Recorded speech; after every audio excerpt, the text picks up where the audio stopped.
I always thought if my life were ever going to fall apart, it would at least send me a warning first, a bad dream, a weird feeling, something. But nope, life prefers jump scares.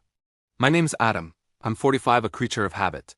And until recently, I spent 17 straight years working at Halden & Co.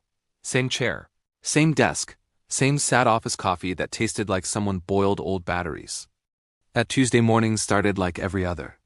I walked in carrying a tray of coffees from my team because our intern messed up the order again, and before I even reached my desk, I saw him. Richard Halden, my boss. The man whose handshake felt like shaking a cold piece of uncooked chicken. He was standing outside his office with that stiff posture he used when he was about to ruin someone's day. "Adam, step in for a moment," he said.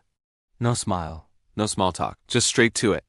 I walked inside, still holding the coffees, and he didn't even tell me to sit.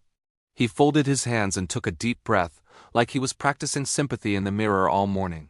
"Your position has been eliminated," he said. Just like that, no warm-up. Effective immediately. I thought he was joking. Or testing me.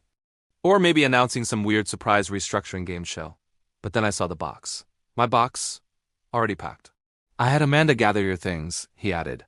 17 years boiled down to one cardboard box and a cheap goodbye. No warning. "No thank you, nothing." I finally asked, "You couldn't tell me ahead of time?" Richard shrugged. Decisions were made quickly.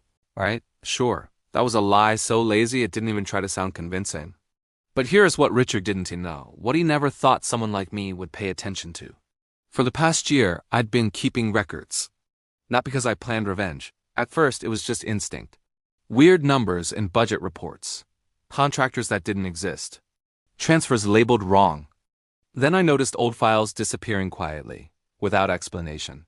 When I mentioned one small irregularity to Richard, he shut me down fast. "That's not your concern, Adam." That was the moment I realized something was off. And that's when I started saving everything. Emails, spreadsheets, copies of deleted invoices, internal transfers.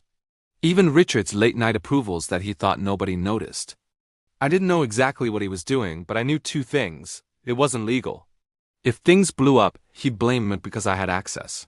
So when he fired me without warning, I knew exactly why. He wasn't eliminating a position. He was eliminating a loose end. I walked out of that office with my box. Past coworkers who wouldn't even make eye contact. Not because they didn't care, but because they were scared. You could feel it. But the moment I stepped into my car, anger didn't hit me, clarity did. At home, I opened my laptop and went straight to the folder I'd been building all year. A boring name, Q4 Inventory 2016.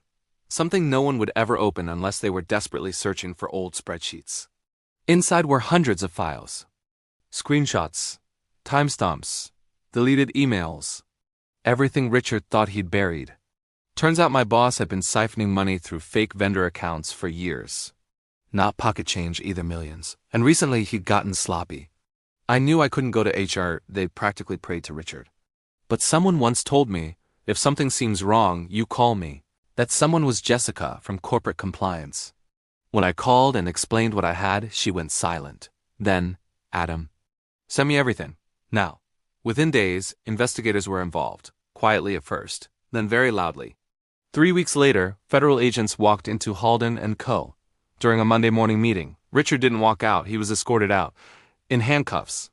And the entire office watched. I didn't go back. I sat on my couch with real coffee for once and watched the news clips on my phone. The company later apologized, offered me my job back, plus a settlement. I didn't take the job, but I sure as hell took the settlement. I used the money to open a small consulting business, nothing fancy, but honest work, my name on the door. No Richard breathing down my neck. A year later, a former coworker messaged me. "Richard kept asking why nobody warned him you were paying attention." She added, "We told him. Adam doesn't talk much.